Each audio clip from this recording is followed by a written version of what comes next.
الصبح بدا من طالعتی میں باغ والوں کا واقعہ بیان ہوا تھا کہ انہوں نے یہ نہیں کہا کہ اگر اللہ نے چاہا تو ہم اس کا پھل کاٹیں گے۔ ایک جرم تو انہوں نے یہ کیا تھا کہ اللہ کا نام نہیں لا، انشاءاللہ نہیں کہا۔ اس پر میں نے بتایا تھا کہ ان کو انشاءاللہ نہ کہنے کی اتنی بڑی سزا کیوں ملی۔ بھائی آواز تھوڑی سی بڑھاؤ یار۔ ان کو انشاءاللہ نہ کہنے کی اتنی بڑی سزا کیوں ملی؟ وجہ کیا ہے کہ ان کے انشاءاللہ میں اور ہمارے انشاءاللہ میں فرق۔ دوسرا انہوں نے یہ کیا تھا، چلیں کچھ بہتر ہو گئی ہے، ابھی میں نے تھوڑا قریب کیا نا، ایکو بند کر دیں ایکو۔ دوسرا مسئلہ یہ کہ انہوں نے یہ کہا آپس میں چہمے گوئیاں کر رہے ہیں، آپس میں سرگوشیاں کر رہے ہیں کہ جب باغ کا پھل کٹے گا تو خیال کرنا کوئی غریب قریب میں نہ پھٹکے، غریبوں کو آنے نہیں دینا۔ یہ انسان کی طبیعت میں نا ایک لالچ ہوتی، بھائی اتنا اللہ نے دیا ہے کچھ غریبوں کو بھی نکال دو۔ جو سخی آدمی ہوتا ہے وہ کہتا ہے کہ اللہ نے اتنا دیا ہے تو غریبوں کا حق بھی اس میں نکالوں گا۔ ہم تو دیکھتے ہیں پہلے سے لوگ پہلی تنخواہ جب آتی ہے نا تو پہلے سے نیت کر لیتے ہیں، یار پہلی تنخواہ آ رہی ہے اتنے پرسنٹ تو اللہ کی راہ میں دینا ہی دینا ہے۔ تو یہ خاندانی ہونے کی علامت ہوتی ہے۔ غیر خاندانی ہونے کی علامت کیا ہے؟ کہ پہلی تنخواہ آ رہی ہے کوئی مانگنے نہ آ جائے، ہیں بھائی؟ کوئی لوگوں کو پتہ نہ چل جائے۔ وہ میں بتا چکا ہوں، لوگوں سے چھپانا بھی اس زمانے میں کسی حد تک ضروری ہے، کیونکہ وہ پھر جو مستحق نہیں بھی ہوتے نا وہ بھی آ جاتے ہیں۔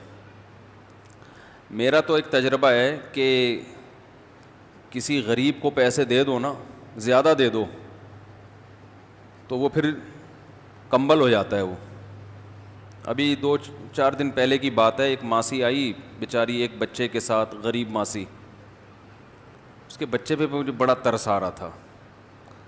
تو ماسی نے کہا کہ بہت دکھڑے سنائے اپنے، مجھے بڑا ترس آیا اس کے اوپر۔ میں نے وہ 500 مانگ رہی تھی، میں نے 5000 روپے دے دیے، بہت خوش ہو گئی۔ اسے میں نے کہا اب دوبارہ نہیں آنا، کیونکہ مجھے تجربہ ہے نا کہ ایک دفعہ تعاون کرو نا تو اب پھر وہ ان کو لت پڑتی ہے۔ پھر یا تو کہیں قریب میں ہوتی تو میں گھر جا کے دیکھ لیتا، وہ تھی بھی کہیں بہت دور سے آئی تھی، اور ظاہر ہے ہر ایک کی تحقیق کرنا بھی بڑا مشکل کام ہے، آسان نہیں ہے۔ تو میں نے کہا دوبارہ نہیں آنا۔ اگلے دن 2 بچوں کو لے کے آ گئی، یہ پرسوں کی بات ہے، آج ہی 2 بچوں کو لے کے آ گئی۔ وہ بیٹھی ہوئی ہے گھر سے، ایک تو کرونا پھیلا ہوا ہے ٹھیک، کرونا پہ بیان نہیں کروں گا، بے فکر رہیں۔ تو 2 بچوں کو لے کے آ کے بیٹھ گئی۔ اب وہ بار بار پیسے مانگ رہی ہے۔ میں نے کہا ابھی تو دیے تھے 5000، وہ 3000 فلانے کو دے دیے، 2000 فلانے کو دے دیے، وہ ڈمکانے کو دے دیے، تو اب وہ کہانیاں قومی ترانے شروع۔ خیر پھر گھر والوں نے دیے اس کو پیسے، مجھے نہیں پتا تھا گھر والوں نے دے دیے ہیں۔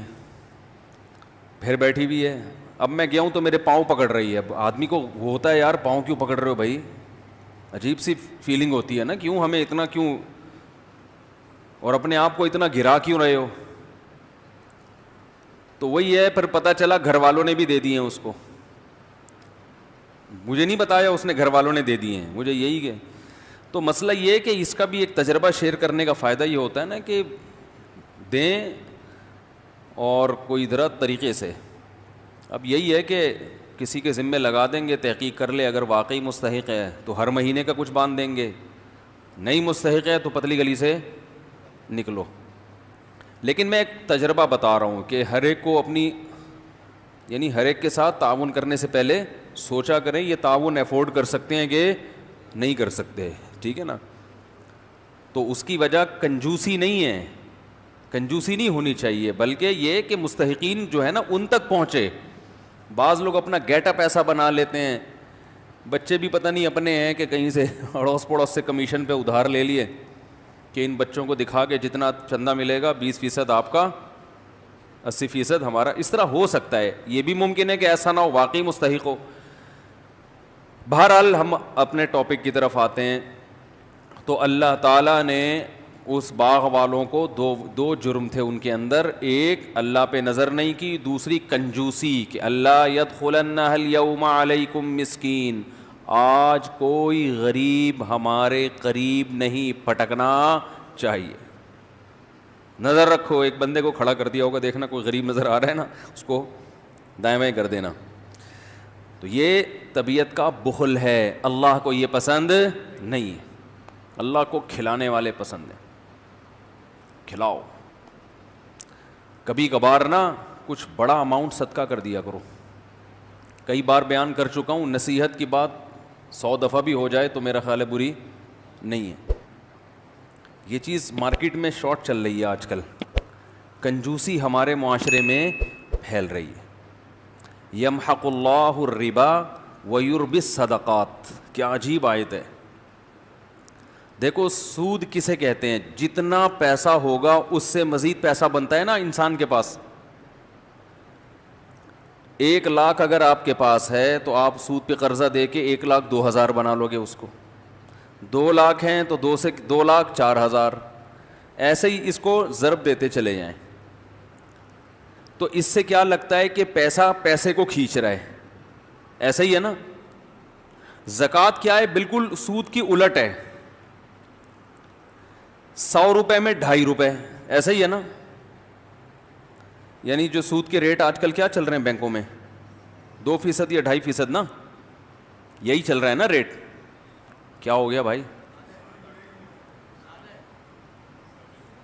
7% ہے. اچھا سود کا ریٹ زیادہ, تو سود زیادہ کما رہا ہے انسان. یعنی 1 لاکھ پہ 7,000, 1 لاکھ پہ 7,000 ریٹ ہے, تو 7% آپ 1 لاکھ پہ کما رہے ہو, یعنی 100 روپے پہ 7 روپے. زکوٰۃ بھی جتنے زیادہ اماؤنٹ ہوگا زکوٰۃ اتنی زیادہ نکلے گی. 100 روپے پہ 2.5 روپے, 200 پہ 5 روپے, 1 لاکھ پہ 2,500, 2 لاکھ پہ 5,000. تو اس سے مالدار کہے گا کہ یار سود بڑھتا ہے اور زکوٰۃ پیسے کو گھٹاتی ہے. جتنا پیسہ ہوگا زکوٰۃ اتنی زیادہ زکوٰۃ ہے. زکوٰۃ بھی ایک صدقے کی ایک قسم ہے نا. تو دیکھنے میں لگتا ہے کہ صدقے سے پیسہ کم ہوتا ہے, سود سے بڑھتا ہے. اللہ نے قرآن میں اس کی بالکل نفی کر دی. یمحق اللہ الربا, فرمایا اللہ سود کو مٹاتا ہے. اب مٹانے کا لفظ اللہ نے جو استعمال کیا, اس میں کیا حکمت ہے, اس پہ کھوپڑی استعمال کریں گے تو انشاءاللہ سمجھ میں آئے گی یہ بات بھی. یمحق اللہ الربا, سود کو اللہ کیا کرتا ہے, جیسے ربڑ سے ہم کوئی چیز لکھتے ہیں تو یوں کر کے مٹاتے ہیں نا, تو ایسے اللہ سود کو کیا کرتا ہے, مٹاتا ہے. شاید اس میں یہ حکمت ہو کہ سود بظاہر تو بڑھتا ہوا نظر آتا ہے, مگر اللہ باقاعدہ ارادہ کر کے ایسے اسباب پیدا کرتے ہیں کہ بڑے ہوئے پروفٹ کو گھٹا دیتے ہیں. جیسے ہم کوئی چیز لکھتے ہیں نا, ایک چیز لکھے ہی نہیں, لکھ کے مٹانا تھوڑا مشکل کام ہے نا, تکلف کرنا پڑتا ہے. تو اللہ بھی باقاعدہ ارادہ کر کے ایسے کچھ حالات پیدا کر دیتے ہیں کہ وہ بڑی ہوئی رقم کی برکت ختم. کیسے حالات کہ بھائی مسائل, اتنی ارننگ نہیں ہوئی جتنے خرچے اللہ نے بڑھا دیے. خرچے بڑھانے کے لیے ضروری ہے, کسی کو بیمار کر دیا ہے بھائی, اسکول ایسے اسکولوں میں داخلہ ہو گیا, فیسیں ڈبل ہو گئی مگر ایجوکیشن نہیں حاصل ہو رہی, کوئی چوری کر کے بھاگ گیا, کچھ بھی, تو گویا اللہ ربڑ لے کے نا مٹاتے رہتے ہیں اس کو کہ تو کماتا رہے, میں یہاں کیا کرتا رہوں گا, اس کو ریموو کرتا رہوں گا, تو کرتا رہے. یعنی یہ نہیں ہے کہ تو کمائے, مٹتی وہ چیز ہے جو پہلے لکھی جاتی ہے. خالی صفوں کو تو نہیں مٹایا جاتا نا بھائی. تو اس میں اللہ بتا رہے ہیں سود کا پروفٹ حاصل ہوگا پھر مٹے گا. ہونے کو نہ دیکھو, اگر اللہ یہ کہتے نا اللہ سود سے نفع ہونے ہی نہیں دیتا تو پھر اشکال ہوتا کہ اللہ سود سے نفع تو حاصل ہوتا ہے, اسی سے تو لوگ دھوکے میں آتے ہیں. تو اللہ کہتے ہیں میں نے کب کہا کہ سود سے پروفٹ نہیں ملے گا؟ پروفٹ ملے گا, لیکن میں بیٹھ کے کیا کرتا رہوں گا؟ ربڑ لے کے مٹاتا رہوں گا, اس کو مٹاتا رہوں گا. تم کماتے جاؤ گے, برکت ختم ہوتی جائے گی. ہاں فرمایا وَيُرْبِ الصَّدَقَاتِ, اور صدقے کو اللہ کیا کرتا ہے؟ بڑھاتا ہے. اب دیکھو یہاں اربا کا لفظ ہے, ربا سے نکلا ہے. ربا عربی میں سود کو کہتے ہیں. ربا عربی میں کسے کہتے ہیں؟ سود کو. یعنی جو زکوٰۃ ہے نا اس پہ اللہ سودی پروفٹ دیتا ہے. سود میں اصول یہ ہوتا ہے کہ جتنی لیٹ پیمنٹ ہوگی سود اتنا ہی بڑھتا چلا جائے گا.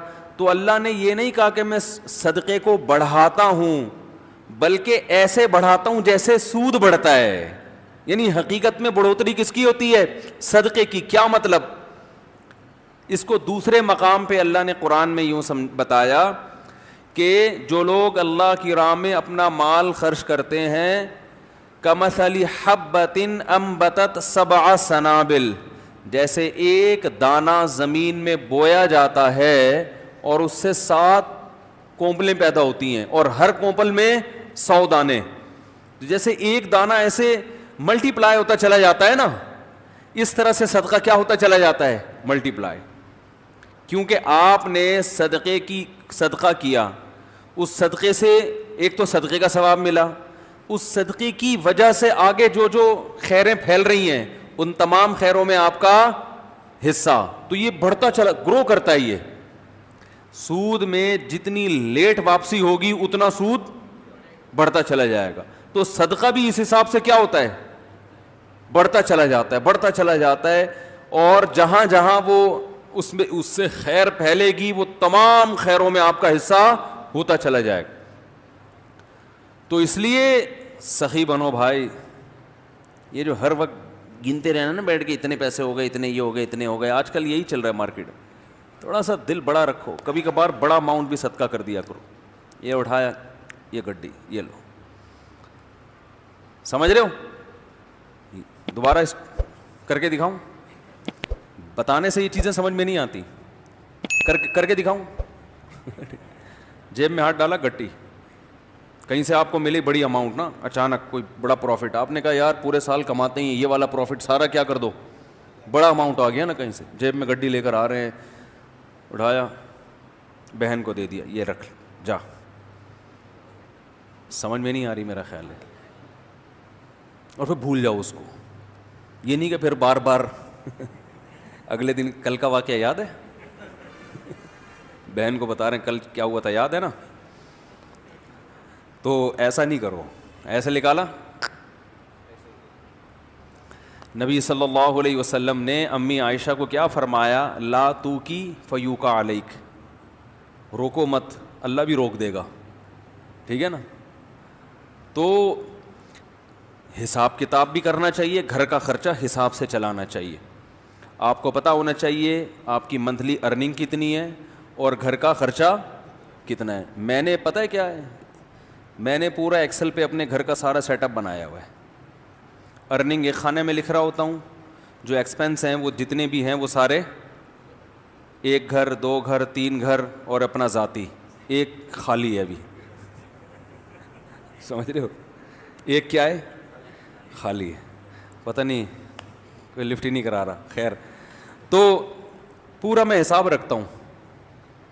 یہ میری ارننگ ہے, ٹھیک ہے نا. یہ میرے پہلے گھر کا خرچہ, ہر چیز اس میں ڈل رہی ہے. اس کا طریقہ آپ کو بتا دیتا ہوں. یہ چونکہ ہمارے مذہب اور دین کا حصہ ہے یہ چیزیں, اس لیے یہ بتانا ضروری ہے تاکہ آپ کو پتہ چلے کہ آپ کے بنیادی خرچے ہیں کتنے. پھر آپ اس حساب سے صدقہ بھی کر سکتے ہو, کیونکہ حدیث میں یہ بھی آتا ہے کہ اتنا نہ کرو کہ کل دوسرے سے مانگنا پڑ جائے. آج گڈی نکال کے دے دی, ٹھیک ہے نا, اگلے دن گھر میں آٹے کے پیسے نہیں ہیں, پھر وہ گڈی اس سے مانگ رہے ہیں یار اس میں سے آدھی مجھے دے دو بھائی. صحیح ہے. لکھنے کا فائدہ کیا ہوتا ہے خوب سمجھیں. حکیم الامہ مولانا اشرف علی تھانوی رحمہ اللہ نے تو یہاں تک لکھا ہے، خواتین کو ترغیب دی ہے کہ جب بھی گھر میں کھانا بناؤ لکھو اتنے افراد کے لیے اتنے چاول، آج 4 مگے ڈالے ہیں، 10 آدمیوں نے کھایا ہے یا 5 آدمیوں نے کھایا ہے، اس کا مطلب 2 آدمیوں کے لیے کتنے ہیں، 2 مگے، تاکہ کھانا ضائع نہ ہو اور شوہر کی پتلون ڈھیلی نہ ہو، ورنہ وہ کھلا وہ تو بن رہا ہے پھر شام کو پھک رہا ہے، اور وہ میاں صاحب بیچارے کما کما کے آدھے ہو گئے۔ سگھڑ خواتین انہی کو تو کہتے ہیں جو ونس اپون اے ٹائم ہوا کرتی تھیں، کہ وہ پورا گھر کیسے لے کے چلتی ہیں۔ اصل میں ہوتا یہ ہے کہ جب لوگ سخاوت پہ بیان سنتے ہیں تو کہتے ہیں حساب و کتاب نہیں کرنا چاہیے، بس کھلاؤ پلاؤ، وہ جو آ رہا ہے یہ بس، یہ سخاوت نہیں ہے۔ اور کچھ ایسے کنجوس ہوتے ہیں کہ وہ سارا دن کیلکولیشن میں ہی لگے رہتے ہیں بھائی، تو حالانکہ بنتے 4 روپے تھے ٹھیک ہے نا۔ تو وہ میں اس میں ایک اصولی بات بتاتا ہوں کیسے چلنا چاہیے۔ اب بات تو چل پڑی ہے، یہ بھی سورہ قلم ہی کا حصہ ہے نا، اللہ نے سخاوت کو بیان کیا۔ تو حکیم الامہ نے کیا لکھا ہے، خواتین کو چاہیے گھر میں ایک ایک چیز کا حساب لکھے، جو کھانا پکاتی ہیں وہ تو یہی حساب لکھیں گی نا بھائی، جیسے بریانی بنانی ہے بھائی اتنے چاول میں اتنے کلو گوشت ڈلتا ہے، اس دن اتنا ڈالا تھا تو چاول کیا بنے تھے مزیدار، اب ایسا نہ اس سے زیادہ ڈال دیں یا اس سے کم۔ تو ہر چیز میں لکھنے کا حساب، ہر وقت اپنے پاس ایک ڈائری۔ اب تو موبائلوں میں بھی لوگ لکھنا شروع کر دیتے ہیں، دیکھو میرے موبائل میں نے ایک ڈائری بنائی ہوئی ہے، ابھی آپ کو دکھاتا ہوں میں کیا لکھا ہوا ہے اس میں نے۔ یہ نوٹ، ابراہیم کو 100 روپے دیے، میرا چھوٹا بیٹا ابراہیم ہے نا، سائیکل خراب ہو گئی تھی، میں نے اس کو 100 روپے پکڑا دیے سائیکل ٹھیک کرنے کے لیے، اس میں ڈال دیے میں نے۔ کیوں ڈالیں، خوب 100 روپے کی ویلیو الحمدللہ میری نظر میں نہیں ہے، وجہ اس کی ہے مجھے حساب دے، وہ وجہ اس کی کیا ہے، حساب کیوں مانگوں گا میں، ابھی سے عادت پڑے پیسے واپس کرنے کی۔ نہیں آ رہی بات بھائی، 100 روپے کا کیا مسئلہ ہے، 4000 کی سائیکل دلا سکتا ہوں میں اس کو ٹھیک ہے نا، تو 100 روپے کا حساب رکھنا کیوں ضروری ہے۔ ممکن ہے کوئی دیکھے تو بولے یار مفتی صاحب کتنے کنجوس ہیں، بچوں سے 100 روپے کا حساب بھی انہوں نے رکھا ہوا ہے۔ یہ کیوں رکھا ہے کہ میں یہ دیکھوں گا کہ اس کو میں نے 100 روپے دیے، یہ جو پیسے بچے واپس کرنا بھولتا ہے یا نہیں بھولتا، اگر بھولتا ہے تو میں پکڑوں گا۔ کیا آپ کو جب میں نے پیسے دیے تھے تو آپ نے واپس کیوں نہیں، ابھی سے نہیں پکڑا تو کل یہ لاکھوں لاکھ روپے بھی دینا بھول جائے گا۔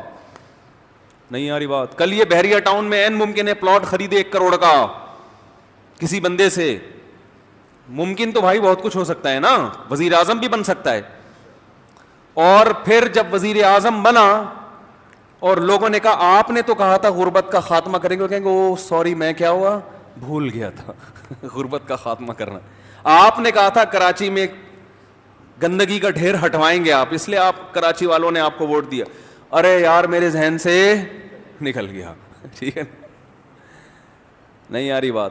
تو اس کا تعلق صرف بچے کی کس سے ہے، تربیت سے۔ ہمارے ذمے تربیت کی کوشش ہے، نہ بنے تو اللہ کی مرضی، سمجھ رہے ہو۔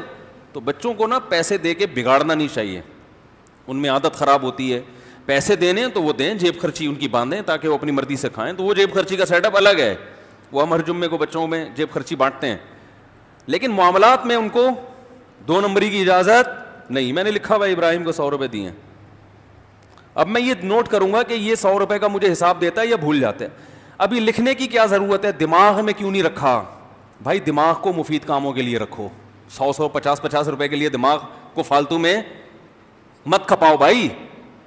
یہ چیز اگر یہاں نہ ہوتی، دماغ میں ہوتی، تو دماغ اور کسی کام کا ہوتا، یہ بیان کرتا میں یہاں بیٹھ کے، ہر وقت دماغ میں یہی یاد رکھنا ہے، اس کو 100 روپے دیے، اس کو 50 روپے دیے، اس کو 1 لاکھ روپے دیے، اس کو یہ دماغ میں، دماغ سے چیز اٹھا کے کہاں لے کے جاؤ، ڈائری میں۔ حضرت حکیم الامہ مولانا اشرف علی تھانوی رحمہ اللہ تعالی، یہ مجدد تھے اپنے دور کے، ایسے خاندانی آدمی تھے، یہ ذکر کرتے ہوئے جا رہے تھے، ان کا معمول تھا فجر کے بعد ذکر کرنے کا، تو چہل قدمی بھی کرتے تھے تاکہ واکنگ ہو جائے فجر کے بعد اور ذکر بھی۔ تو ایک دم رکے، جیب سے ڈائری نکالی، قلم سے، قلم ان کے یہاں رہتا تھا ہر وقت کان پہ، فوراً کچھ لکھا اور ڈائری جیب میں، کسی نے پوچھا حضرت آپ ذکر کر رہے تھے, یہ ابھی بعد میں لکھ لیتے یہ؟ انہوں نے کہا نہیں, میرا دماغ اللہ کی طرف ہے, ذہن میں ایک خیال آیا, اگر میں ڈائری پہ نقل نہ کرتا نا تو وہ خیال مجھے محفوظ رکھنے کے لیے بار بار دماغ کہاں جاتا؟ اسی خیال کی طرف, تو وہ مجھے ذکر سے بھی غافل کرتا. وہ چیز دماغ سے کہاں آ گئی؟ ڈائری میں, اب جیب میں, اب دوبارہ ذکر توجہ کے ساتھ. اب یہ ڈائری کی ٹینشن ہو گئی ہے, اب یہ اپنی ٹینشن. کیا ہو گیا بھائی؟ ایسی خاندانی چیزیں ہیں یار, یہ تو زندگی میں کامیابی کے اصول ہیں اللہ کے بندو. ہمارے پاس کسی کے پاس بھی کوئی ڈائری نہیں ہوتی, لاکھوں کروڑوں کے بزنس دماغ میں چل رہے ہوتے ہیں. وسیم کباڑیے سے 1 لاکھ روپے لینا ہے, سلیم گولے گنڈے والے کو 20 لاکھ روپے دینے ہیں, ٹھیک ہے نا. سب دماغ کچومبڑ بنا ہوا ہے دماغ کا, کچرا کنڈی بنا ہوا ہے دماغ. کچرا کنڈی بنا ہوا ہے کہ نہیں بنا ہوا؟ اتنی فکریں, اب کیا کیا کھوپڑا, تو کھوپڑا ہی ہے کیا ہے؟ اس کو یہ کرنا ہے, اسے یہ کرو, پھر بھول گیا, جو بات ہو بھول گیا, ہر چیز بھول رہا ہے. تو مجھے کہتے ہیں بیان کے دوران بھول جاتے ہیں کیا ٹاپک چل رہا تھا. تو آپ جو چیزیں بھول رہے ہیں نا وہ زیادہ خطرناک ہے. آگے کیا لکھا ہوا ہے؟ پھل, وہ اس کی قیمت لکھی ہوئی ہے. اب یہ نہیں کہ پوری ڈیٹیل کے ساتھ ایک ایک چیز, ایسا نہیں, اشارے. یہ اشارے اس لیے کہ رات کو 24 گھنٹے میں ایک ٹائم جو ہے نا, یہ سب چیزیں ایکسل میں چلی جائیں گی. کہاں چلی جائیں گی؟ سب جو یاداشتیں ہیں, جب سے 100 روپے تو نہیں جائیں گے, یہ تو ایک یاداشت ہے نا کہ اس نے حساب دیا کہ یہ ادھر ہی رہے گا. باقی جتنے خرچے آج ہوئے وہ سارے کہاں چلے جائیں گے؟ وہ آفس کا جو سافٹ ویئر آتا ہے نا خرچوں کا, 1 گھر 2 3 4 جو بھی ہیں, اللہ توفیق دے, تو وہ سب اس میں ڈال دیے. اس سے کیا ہوتا ہے بھائی؟ بدگمانی سے انسان بچتا ہے. علماء کہتے ہیں کہ بدگمانی کا موقع فراہم, بولو بھائی, مت کرو. کیسے؟ ہم جب حضرت کے پاس گئے نا, حضرت مفتی رشید احمد صاحب کے پاس, تو حضرت فرمایا کرتے تھے رات کو جو پیسے ہیں نا آپ کے, وہ لاکر میں رکھیں. کسی طالب علم کو بٹوا نکال کے اپنے سرہانے پہ رکھنے کی اجازت نہیں ہے. کیوں؟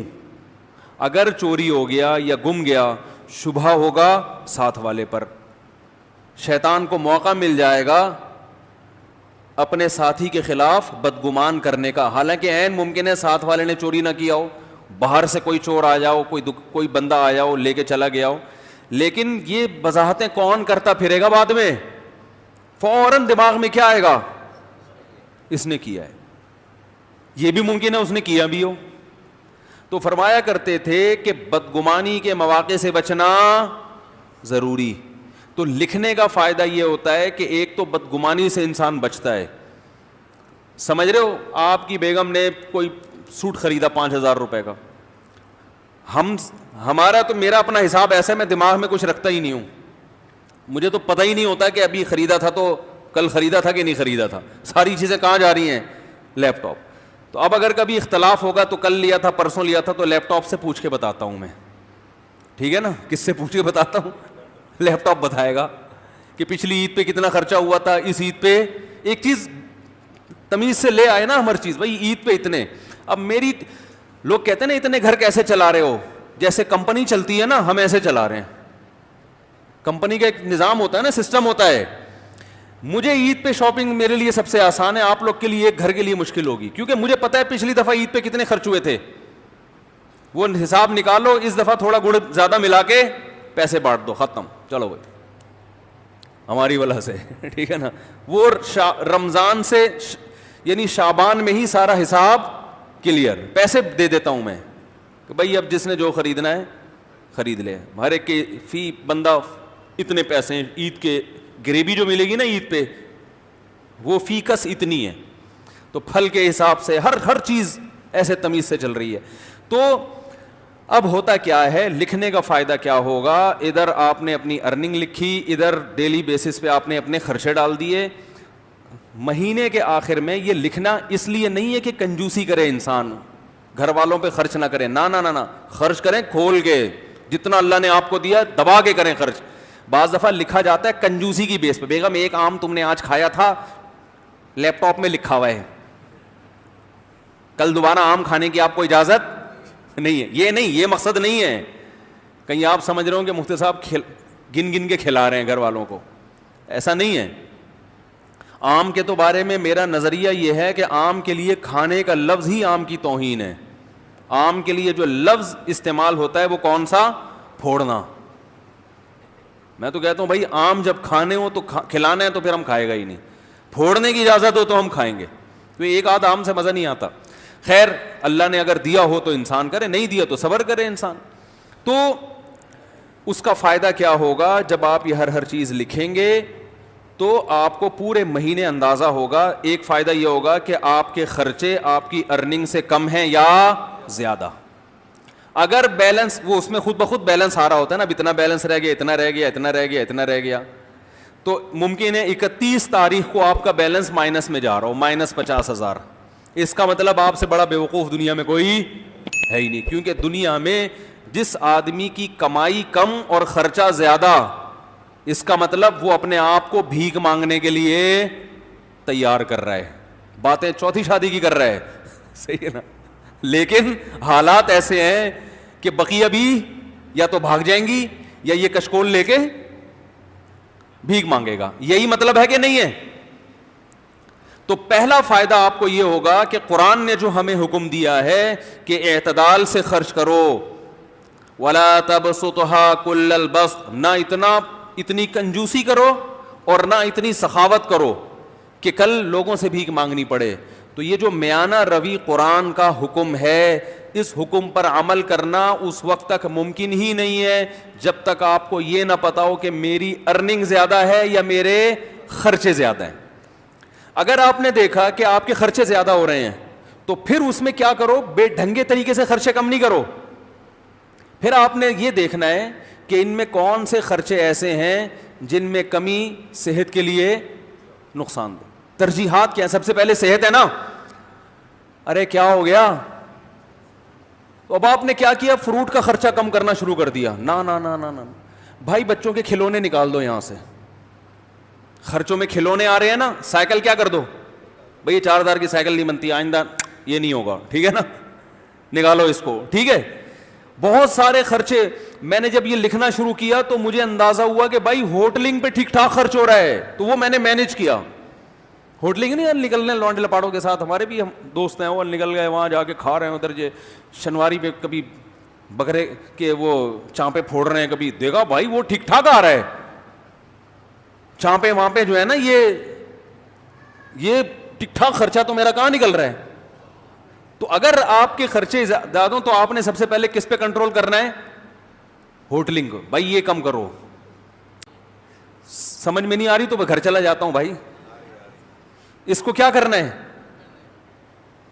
کم کرنا ہے. یہ نکالو, چائے گٹکا نکالو, سگریٹ نکالو. بہت سارے خرچے ایسے ہوں گے جو آپ کو اندازہ ہوگا کہ فالتو کے ہیں مگر ان پہ خرچ بہت زیادہ ہو رہا ہے. تو پہلا فائدہ یہ ہوگا کہ آپ مستقبل کے لیے بھیک مانگنے سے بچ جاؤ گے. اور گھر والوں پہ سختی بھی کرنی پڑے گی, بیگم دیکھ لو تمہارے سامنے ہے یہ خرچہ ہے, اور انڈے پراٹھے دیکھو یہ آ رہا ہے, ٹھیک ہے, اب تم بتاؤ میں کہاں سے لے کر آؤں یہ. تو گھر والی سمجھدار ہوگی تو مان جائے گی, بھائی ٹھیک ہے تھوڑا کنٹرول میں کرو اس کو. تو گھر والوں سے مشورہ کرو, بتاؤ کیسے کنٹرول کریں اس کو. مشورے کے بغیر کرو گے تو وہ خرچہ کنٹرول میں آ جائے گا, بیگم کنٹرول سے باہر نکل جائے گی. اس کو بٹھاؤ, بولو آپ کے سامنے ہی ہے, دیکھ لو بھائی, تو آپ بتاؤ نا اب اس کو کیسے کنٹرول کریں. مل جل کے کچھ کرتے ہیں تو کون سے خرچے کم کریں آپ بتاؤ. اگر عید پہ اتنی شاپنگ ہم ہر سال کرتے رہے تو بیگم یہ تو مسئلہ کیا ہو جائے گا, کبھڑا تھوڑا عید کو کم کر لو. تو بہت سارے, یعنی آپ کے سامنے ہر چیز موجود ہوگی. ہر چیز کا نا میرے یہاں کھانا بنا ہوا ہے, کھانا, گوشت پہ اتنا خرچ ہوا, دودھ پہ اتنا خرچ ہوا, انڈوں پہ اتنا خرچ ہوا, سبزی پہ اتنا, ایک ایک چیز ریٹرن میں موجود ہے الحمدللہ. تو اب اچھا, پہلا فائدہ. دوسرا فائدہ, اگر آپ نے دیکھا کہ آپ کے خرچہ آپ کی سیلری سے کم ہے, الحمدللہ مینیج ہو رہا ہے, بھیک مانگنے کی ضرورت نہیں پڑے گی, تو دوسرا فائدہ آپ کو اس سے یہ ہوگا کہ آپ کو اندازہ ہو جائے گا کہ یار میری سیلری مثال کے طور پر 50,000 ہے, 1,00,000 ہے, میرے خرچے 99,000 ہو رہے ہیں. لیکن یہ جو 99,000 میرا خرچہ ہو رہا ہے اس میں 25% تو اس فالتو کام پہ خرچ ہو رہا ہے, سمجھ رہے ہیں. تو میں اس کو بچا کے ماہانہ 25,000 روپے بچا سکتا. اس 25,000 میں جائز کمیٹی ڈال سکتا ہوں, اس 25,000 کا ہر مہینے گولڈ خرید سکتا ہوں, بہت کچھ ہو سکتا ہے نا بھائی. تو اتنی بچت کے بعد 1,00,000 کے بعد بحریہ ٹاؤن کا پلاٹ 1 سال کے بعد, میں مذاق کر رہا ہوں, بحریہ ٹاؤن والے کو بتاؤ گے نا وہ مارے گا, بولے گا میری توہین نہیں کرو. 25,000 میں ایک مثال دے رہا ہوں, یہ 25,000 کے 25 لاکھ بھی تو ہو سکتے ہیں, کچھ بھی ہو سکتا ہے. یعنی آپ نے ادھر سے چیک کیا, مجھے تو بڑا فائدہ ہوا تھا کہ میں نے جب چیک کرنا شروع کیا مجھے اندازہ ہوا بھائی یہ پیسے بلا وجہ کے اتنا بڑا اماؤنٹ خرچ ہو رہا ہے ہوٹلوں کی چائے پر اور فلاں پر, اور اتنا اس پہ ہو رہا ہے کہ یہ بچ کے بہت اچھی جگہوں پہ بولو بھائی خرچ ہو سکتا. تو آپ جب خود کریں گے تو بہت سی راہیں آپ کے سامنے کھلیں گی. تیسرا فائدہ یہ ہوگا کہ آپ کو یہ پتا چل جائے گا کہ بھئی یہاں سے مینیج کرنے کے بعد میری جو سیلری ہے نا اس میں سے میرا بچتا اتنا ہے, تو میرے گھر کے مہینے کے اتنے خرچے تو بہرحال ہیں ہی, اس سے زیادہ کیا ہے غریبی.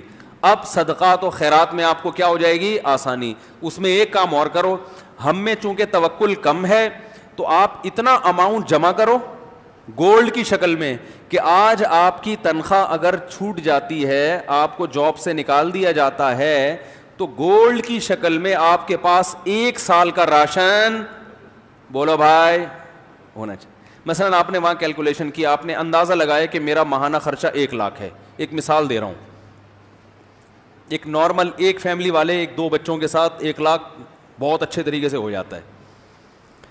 اندازہ لگا لیا جی میرا ماہانہ خرچہ کتنا ہے 1 لاکھ. تو آپ نے ایک ہدف بنایا کہ یار میں نے 12 لاکھ روپے جمع کرنے ہیں. اتنا جمع کرنا نا کہ آج اگر جاب چھوٹ جاتی ہے تو کسی کے سامنے ہاتھ نہ پھیلانا پڑے. آج اللہ نہ کرے کوئی آفت آ گئی, ارے کوئی بڑا خرچہ آ گیا, کوئی خدا نخواستہ خطرناک بیماری آ گئی, تو کچھ پیچھے اماؤنٹ ہونا چاہیے نا. تو وہ کتنا اماؤنٹ ہونا چاہیے؟ اگر آپ ضرورتوں کو دیکھو گے تو وہ زرداری کے پاس جتنا اماؤنٹ ہے پھر وہ بھی کم ہے, کیونکہ ہو تو کچھ بھی سکتا ہے. اور بالکل ہی زیرو پہ رہو گے تو یہ بھی غلط ہے, یار اتنا بھی نہیں, کچھ تو انسان کے پاس بینک میں ہونا چاہیے. تو ہم نے علماء سے سنا ہے کہ 1 سال کی جیب خرچی پیچھے ہونی چاہیے اس زمانے میں, خاص طور پہ جب توکل کی کیا ہے کمی. اور اگر آپ میں توکل ہوگا تو آپ کے بیوی بچوں میں توکل ہو یہ ضروری نہیں. آپ نے تو کہا کچھ بھی نہیں اللہ کھلائے گا, بیگم کہ جب بھوک لگے گی نا تو ممکن ہے آپ توکل کرو, بیگم توکل نہ کرے. پھر وہ جب چترال لگائے گی تو پھر آپ ہمیں فون کریں گے یار یہ آپ نے توکل پہ بیان کیا تھا. تو بھائی آپ کو سمجھ میں آیا, اس کو سمجھ میں آیا ہی نہیں. وہی کتے والی مثال ذہن میں رکھ لیں, وہ کتا بھونک رہا تھا تو کسی نے کہا بھونکنے والے کتے کاٹتے نہیں. اس نے کہا پتہ نہیں یہ مثال میں نے تو سنی ہے, کتے نے بھی سنی ہے کہ نہیں سنی ہے کہ بھونکنے والے کتے کاٹتے نہیں. کتے کو پتہ نہیں یہ پتہ ہے کہ نہیں پتہ ہے. تو اب سمجھیں بات کو, آپ کے پاس جو اماؤنٹ بچے گا اس میں آپ کو اندازہ ہو جائے گا آپ کتنا صدقات و خیرات کر سکتے ہو. ٹھیک ہے نا. اچھا آپ نے 1 سال کا جس کی 1 لاکھ روپے ماہانہ خرچہ ہے نا وہ 12 لاکھ جمع کر لے, اور 12 لاکھ کیش کی شکل میں نہیں, گولڈ کی شکل میں, کیونکہ وہ کیش تو ایسے دڑام سے گرتا ہے, وہ تو ڈی ویلیو ہو رہا ہے نا. گولڈ لے کے رکھ لے, لاکر میں ڈال دے اب کہ بھائی یہ بس رکھ دیا میں نے. اس سے دماغ کیا ہو جائے گا بے فکر. کبھی شیطان ڈرائے کہ ابے یہ ہو گیا تو کیا ہوگا, یہ ہو گیا, بولے ہیں بھائی لاکر میں 12 لاکھ کا گولڈ پڑا ہوا ہے, اور وہ گولڈ کی ویلیو بھی کیا ہو رہی ہے بڑھ رہی ہے. یا پلاٹ بھی لے سکتے ہیں, لیکن پلاٹ میں پھر 10 ٹینشنیں ہیں. اس میں یہ خطرہ ہوتا ہے, پلاٹ ویسے 12 لاکھ کا آتا بھی نہیں ہے, لیکن ایک خطرہ بھی ہوتا ہے نا کہ پتہ نہیں وہ اور ڈی ویلیو نہ ہو جائے. گولڈ ایک ایسی چیز ہے کہ ماہرین یہ کہتے ہیں یہ بہت بڑھتا نہیں ہے تو گرتا بھی نہیں ہے. سمجھ رہے ہیں, ایسا نہیں ہوتا کہ 1 لاکھ کا گولڈ 50,000 پہ آ جائے, ایسا آج تک ایسا ہوا نہیں ہے. تو ہوا بھی ہے تو 2 دن کے بعد پھر اوپر چڑھ جائے گا وہ. تو اب کیا کرنا ہے آپ نے, آپ سمجھیں. اچھا جب یہ 12 لاکھ کا گولڈ آپ جمع کر رہے تھے, یہ میں ایک اس آدمی کی بات کر رہا ہوں جس کا خرچہ 1 لاکھ ہے, جس کا 4 لاکھ ہے پھر وہ 12 لاکھ نہیں, وہ پھر اسی حساب سے. یہ ہر آدمی کے لیے الگ الگ ہے. تو اب آپ نے جب وہ لاکر میں جمع کر دیا, اس جمع کرنے کے دوران بھی ہر مہینے کچھ نہ کچھ صدقہ کرنا ہے. یہ نہیں کہ 10 سال گولڈ جمع کرنے میں لگ گئے تو اس دوران آپ نے کبھی کوئی صدقہ کیا ہی نہیں ہے, لیکن وہ صدقہ تھوڑا تھوڑا ہوگا, کیونکہ ابھی آپ خود اسٹیبل نہیں ہوئے نا. وہ صدقہ ہوگا وہ والا نہیں ہوگا جو گڈی نکالی, یہ ابھی میں آ رہا ہوں اس طرف, یہ کب کرنا ہے آپ نے. وہ آپ نے کہ بھائی میں پہلے ایک بچوں کے لیے ایک جمع تو کر لوں نا کہ آج کچھ ہو گیا تو ٹھیک ہے. اب آپ نے کیا کرنا ہے کہ جیسے ہی آپ جو ہے نا تھوڑا تھوڑا ہر مہینے کرتے رہیں, جب یہ بھی آپ کے پاس 1 سال کا گولڈ جمع ہو گیا, اب آپ کو اندازہ ہو گیا بھائی میرا ماہانہ خرچہ اتنا ہے, ارننگ اتنی ہے, اب جو ارننگ سے زائد ہے وہ مجھے کلی اختیار ہے, جو مرضی کروں میں اس میں. کبھی وہ جتنی بچت ہے, کبھی بچوں کو گھما کے لے آؤ, اس میں مری کی سیر کرا کے لے آؤ, کبھی کیا کیا سارا اٹھا کے کسی غریب کو دے دیا. اس دوران لاٹری بھی نکلتی ہے نا لوگوں کی, بھائی کاروبار میں اچانک بہت پروفٹ ہو گیا, تو کئی دفعہ بہت پروفٹ ہوا ہے, اس دفعہ کا سارا پروفٹ صدقہ. یہ ہے جو اسٹیج میں بیان کر رہا ہوں نا. بھائی قدر کر لو ان باتوں کی, بہت مشکل سے بہت زندگی گزرتی ہے, پھر آدمی یہ باتیں سیکھتا ہے. پھر جیسے آپ کے پروفٹ میں چھکے لگے تو صدقے میں بھی ایسے چھکے لگنے چاہیے. سمجھ رہے ہو؟ پروفٹ میں چھکے لگتے ہیں نا تاجروں کے, یا کبھی بونس مل گیا. بونس تو ایک تو سالانہ بونس متعین ہوتا ہے, کبھی کبھار باس ویسے ہی خوش ہو کے گریوی میں دے دیتا ہے, یہ لے بھائی لے جا. پھر ایسی گریویوں میں کبھی خود کھا لیا, کبھی ساری گریوی اٹھا کے کس کو دے دی, غریبوں میں بانٹ دی, ہدیہ دے دیا کسی کو, کسی غریب کو دے دیا, بہن کو دے دیا, بھائی کو دے دیا. ہمارے ہاں صدقے کے ساتھ جو ظلم ہو رہا ہے نا, دنیا میں کسی کے ساتھ اتنا ظلم کسی چیز کے ساتھ نہیں ہو رہا. ہر چیز میں چھکے لگاتے ہیں ہم. جتنا پروفٹ تھا بیٹے کے ولیمے پہ اڑا دیا, کرتے ہیں نا لوگ. جتنی کمائی تھی آدھی کمائی بیٹی کے جہیز پہ اڑا دی. ہوتا ہے کہ نہیں ہوتا؟ جتنی کمائی تھی ساری ایک مزاربہ پہ لگا دی, جو اسکینڈل چلا تھا. اس قسم کے چھکے تو ہم مار رہے ہیں بہت.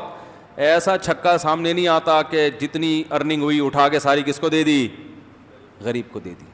یہ بہت کم ہوتا ہے. صحابہ میں یہ ہوتا تھا.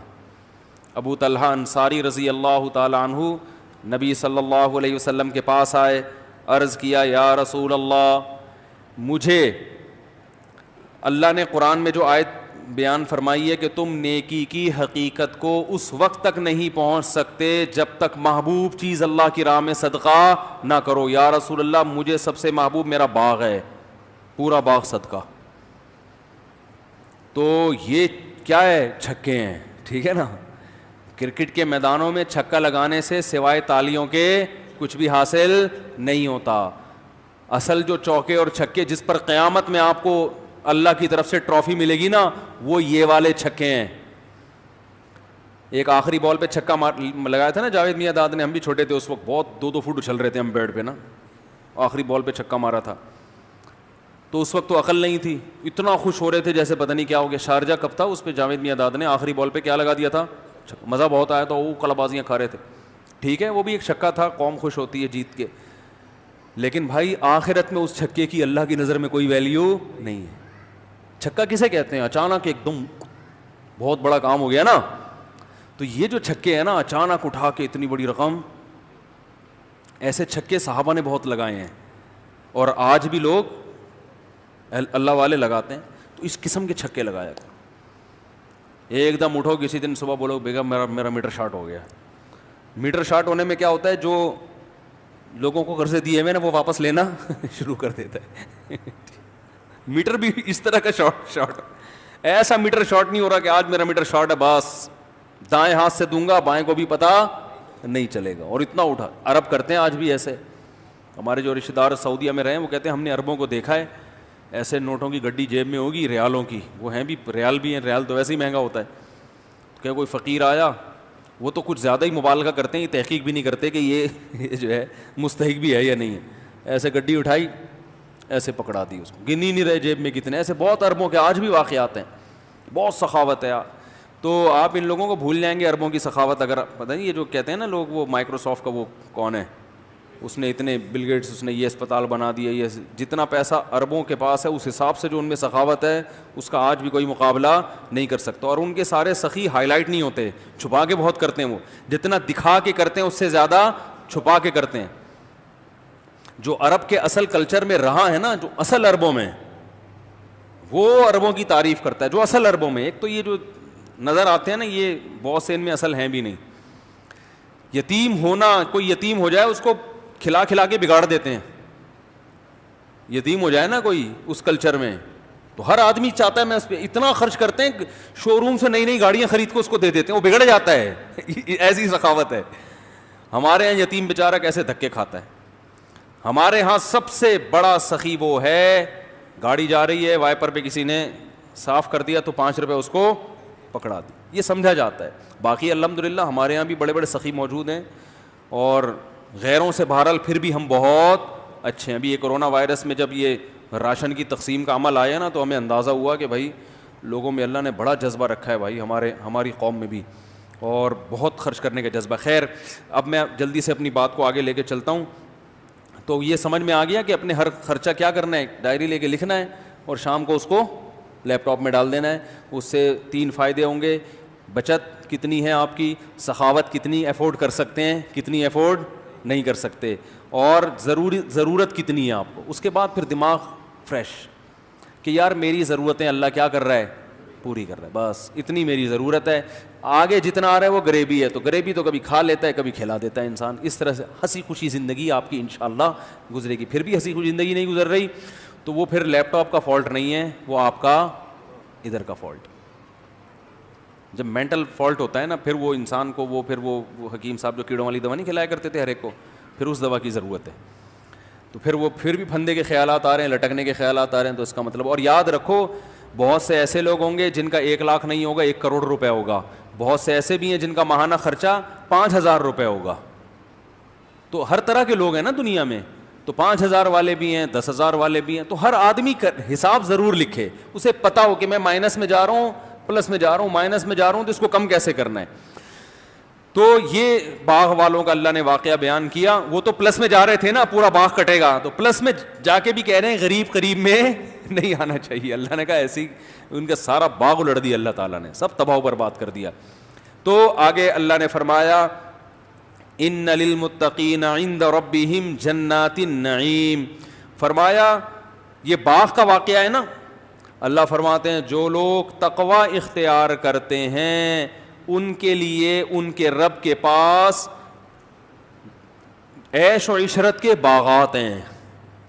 جس کے پاس ابھی باغ نہیں ہے نا وہ پریشان نہ ہو. دنیا کا باغ اللہ بسا اوقات دیتے ہیں, وہ آزمائش ہوتا ہے. تو جن لوگوں کے پاس باغ نہیں ہے, ان کے پاس خوبصورت باغات اور یہ نہریں اور یہ سب کچھ نہیں ہے ان کے پاس, اللہ فرماتے ہیں وہ ٹینشن نہ لیں. اگر تقوی اختیار کرو گے تو اللہ تمہیں کیا دے گا, بہترین باغات دے گا. نہیں کرو گے جو باغات ہیں وہ بھی تم سے چھین لے گا. موت کی شکل میں بھی تو چھن جاتا ہے نا باغ, دنیا میں نہیں چھنا تو کب چھنے گا بھائی, مر گئے تو سب ختم.